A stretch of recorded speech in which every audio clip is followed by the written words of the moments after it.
Dilemma 1. Gulen's Theology and Messianic Esotericism. As a type of New Age religious cult, the Gulenist movement combines some Islamic concepts with modern Western esotericism. The dilemmas and paradoxes of the movement lies in its unique eclectic theology.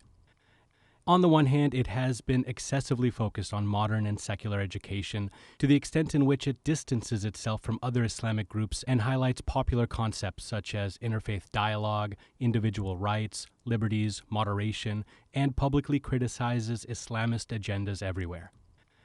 On the other hand, the movement's organization and structures are shrouded in a dark and secret esoteric hierarchy. There are many circles within the movement, set up within self-contained, strictly confidential cells, the details of which are not even disclosed or shared within the main group. The followers can only know those they're supposed to know in their individual cells, and most of the times, they only know each other by code names. By employing this method, they have used secrecy, caution, and dissimulation as indispensable mechanisms to further their cause. This cautious dissimulation policy extends to the level that any clear or explicit Islamic commandment can be disregarded for any number of instances. For example, a member of the group can be told to abandon praying or to drink alcohol. Women are ordered to abandon their headscarves, or members will tell any lie in order to hide their true identities and infiltrate various institutions. All of this is, of course, justified. They believe that they have a very important esoteric mission which vindicates all of their deviations from the standard moderate teachings of Islam. And everything they say and everything they do is aimed to serve their higher mission. That brings us to the Messianic and esoteric nature of the Gulen movement. Fethullah Gulen's title amongst his followers shows the level of that said esotericism. By his followers, he is called the leader of the universe, not just the leader of the world, the leader of the universe.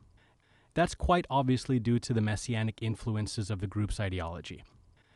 Messianism is the belief in a Messiah, who acts as a savior, redeemer, or liberator of a group of people.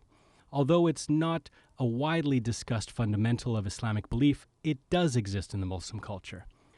According to the Muslim culture, Al-Mahdi, the guided and awaited leader, will be revealed before the end of times and defeat the Antichrist in battle. For many of Gulen's close adherents, he is that expected last savior, and they are the soldiers of the Messiah, waging a secretive war for the good of the world. That is their mission. No matter that it's occasionally denied by the group due to their dissimulation policy, many current and former members admit that they believe he consults with the Holy Prophet Muhammad in everything he does. This is why his orders can never be questioned.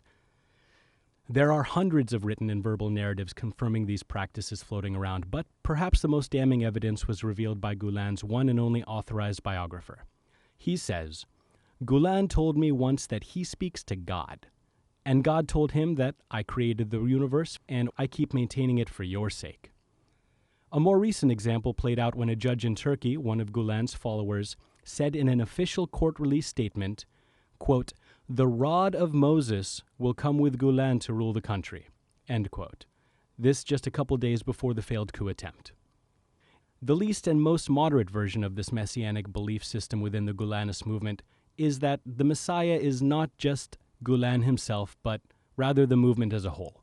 Gulen is just the leader of the messianic movement and orchestrator of its mission. He is the reviver of the age.